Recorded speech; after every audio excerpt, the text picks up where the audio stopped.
Good morning students. Today our topic is distribution of water, यानी कि पानी का वितरण, यानी पानी का बंटवारा कैसे हो रखा है हमारी अर्थ के ऊपर। हमारी अर्थ पे क्या है, the distribution of water is over the earth is quite uneven. Uneven means unequal, यानी कि हमारी अर्थ पे हर एक एरिया में इक्वल अमाउंट में वाटर नहीं मिलता हमें, हर एक जगह पर सेम मात्रा में पानी नहीं मिलता। ऐसा क्यों? The most important factor responsible for the uneven distribution of water in various part of earth is rain. First factor क्या है? बारिश का होना, कि अलग अलग एरिया में बारिश का रेट अलग अलग होता है। किसी किसी एरिया में क्या होता है कि कुछ प्लेसेस के अंदर हमारी अर्थ पे have good amount of rain, यानी कि वहां पर ज्यादा मात्रा में, सही मात्रा में रेन बारिश आती है, एंड आर वाटर रिच। और वो एरिया कैसे हैं? वो प्लेस हैं वाटर रिच, जहाँ पानी की बहुत अधिक है, पानी वहां पर सफिशिएंट मात्रा में है। On the other hand there are some places on earth such as desert which have little rainfall and face water scarcity. लेकिन वहीं दूसरी तरफ क्या होता है कि कुछ प्लेस में, कुछ अर्थ के प्लेस ऐसे भी हैं जहां पर क्या होती है, रेनफॉल कम होता है। तो वो क्या होगा, उस एरिया में क्या होंगे, उस एरिया को सामना करना पड़ेगा पानी की कमी का। ठीक है, तो सबसे इंपॉर्टेंट फैक्टर क्या है? रेन। यानी रेन रिस्पॉन्सिबल है, बारिश रिस्पॉन्सिबल है हमारी अर्थ के ऊपर डिफरेंट डिफरेंट एरिया में डिफरेंट डिफरेंट वाटर के डिस्ट्रीब्यूशन के लिए। अब जिस एरिया में रेनफॉल अधिक हो रहा है वहां पर क्या होगा, वहां का एरिया होगा वाटर रिच, यानी कि वहां पानी की अधिक मात्रा होगी। लेकिन जिस एरिया में पानी बारिश बहुत कम आती है, उस एरिया में क्या होगा, वहां पर पानी बहुत कम होगा, और उस एरिया को क्या करना पड़ेगा, वाटर स्कैर्सिटी, पानी की कमी का सामना करना पड़ेगा। स्कैर्सिटी क्या होता है? कमी।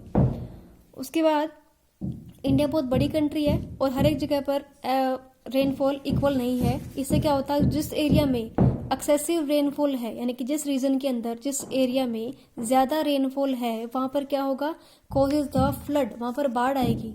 लेकिन जहां पर रेनफॉल बहुत बहुत बहुत कम है, वहां क्या होगा, वहां सूखा पड़ेगा, कॉजेज ड्राफ्ट। ड्राफ्ट मीन्स क्या होता है? सूखा।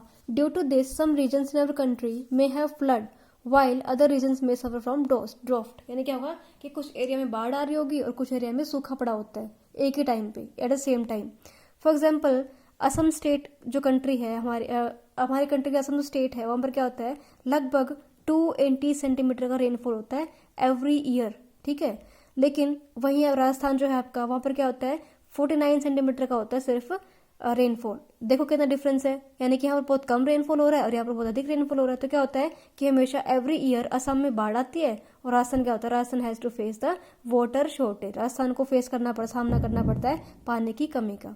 अब पॉइंट क्या आता है कि ऐसा भी हो सकता है किसी एरिया में रेनफॉल भी अधिक हो लेकिन फिर भी वहां पानी कमी हो। ऐसा क्यों? Due to the mismanagement of water, यानी कि पानी को हम अच्छे तरीके से मैनेज ना कर पाए। मिस मीन्स बुरे तरीके से, यानी कि वाटर को अच्छे तरीके से मैनेज ना कर पाना, उसे बोलते हैं मिस मैनेजमेंट। ठीक है, यानी पानी को मिस मैनेज करना एक कारण रहेगा। किसी एरिया में अगर अधिक रेनफॉल है, सफिशिएंट रेनफॉल है, सही मात्रा में बारिश होती है, लेकिन फिर भी yet there is shortage of water, पानी कमी हो। ऐसा कब होता है? This can happen if there is mismanagement of water resources leading to the waste of water. अगर हम पानी की लगातार मिसमैनेज कर रहे हैं, लगातार पानी को वेस्ट करते जा रहे हैं, उस केस में क्या होगा, वहां पर रेनफॉल भी है लेकिन फिर भी पानी कमी होगी। Mismanagement of water resulting in the wastage of water will become clear from the following points.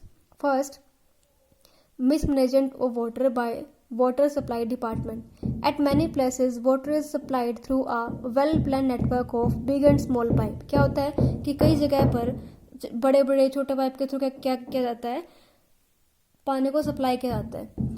When water supplied by the water supply department through pipes, not all the water may reach the destination. कि हर एक जो पूरा का पूरा पानी होता है, वो सारा पानी अपनी सही जगह पर नहीं पहुंच पाता। जहां पानी को पहुंचना है वो अपने उद्देश्य तक नहीं पहुंच पाता।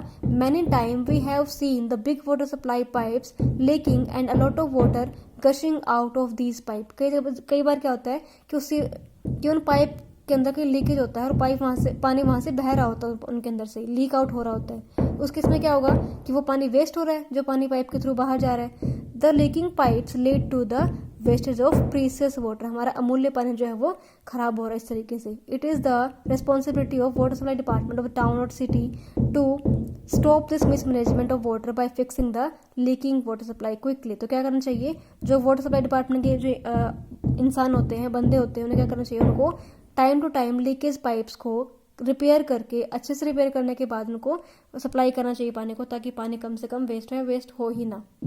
उसके बाद नेक्स्ट है, कई बार क्या होता है कि हमारे साफ पानी के साथ डर्टी सीवरेज वाटर भी मिक्स हो जाता है, किसके अंदर, हमारे सप्लाई वाले पानी के अंदर। तो ये भी किसका डिपार्टमेंट है, वाटर सप्लाई डिपार्टमेंट का। तो उनकी रिस्पॉन्सिबिलिटी है कि पानी के मिसमैनेजमेंट के केस को इजीली सॉल्व करें, उसके ऊपर काम करके उसको पानी के वेस्टेज को रोकें। Second point, mismanagement of water at the individual level. Individual means खुद के लेवल पर, अकेले बंदे के लेवल पर भी क्या होता है, पानी का मिसमैनेजमेंट होता है। कैसे, क्योंकि हम नोविंगली, जानते हुए या ना जानते हुए भी हम पानी को वेस्ट कर रहे हैं।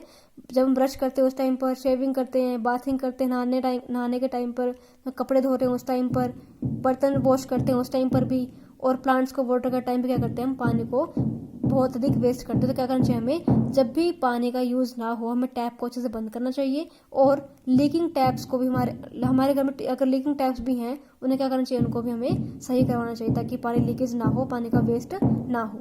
उसके बाद है रेन वाटर का मिसमैनेजमेंट, यानी कि जो पानी रेन वाटर के थ्रू अर्थ पर गिर रहा है, किस टाइम पर, ड्यूरिंग द रेनी सीजन, बारिश के टाइम पर। तो उस टाइम क्या होता है कि वो पानी बह के कहाँ मिल जाएगा, डर्टी वाटर एंड ड्रेन के साथ, एंड बिकम यूजलेस। अगर वो पानी, सारा रेन वाटर हमारे गंदे नालों में जा रहा है, तो हमारे लिए क्या बन जाएगा, वो यूजलेस, हम उसे यूज नहीं कर पाए। तो ये भी क्या है, ये भी हमारे रेन वाटर का एक बहुत अधिक क्या है, मिसमैनेजमेंट है। The concerned government department as well as the public are responsible for the mismanagement and waste of this rainwater. तो रेन वाटर के वेस्ट के लिए गवर्नमेंट भी और हम लोग भी इक्वली रिस्पॉन्सिबल हैं। This is because rain water can be use to recharge the ground water for future use. अगर रेन वाटर को हम अच्छे ढंग से यूज करें तो क्या कर पाते हैं, हम रेन वाटर को सीपेज इन करवा के, यानी कि जमीन के अंदर रिसवाने के बाद ग्राउंड वाटर को लेवल इंक्रीज करने में हम यूज कर सकते हैं। ठीक है, तो ये है हमारे कुछ points about the mismanagement of water. हम कल करेंगे about the management of water. आज के लिए बस इतना ही। तो अब क्वेश्चन क्या राइट करोगे कॉपी के अंदर, question number 5 and question number 8 आपको दोनों लर्न करने हैं और फिर कॉपी में राइट भी करने हैं। Name the most important factor responsible for the uneven distribution of water in various part of the earth.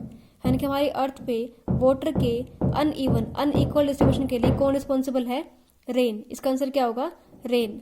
8 का आंसर है,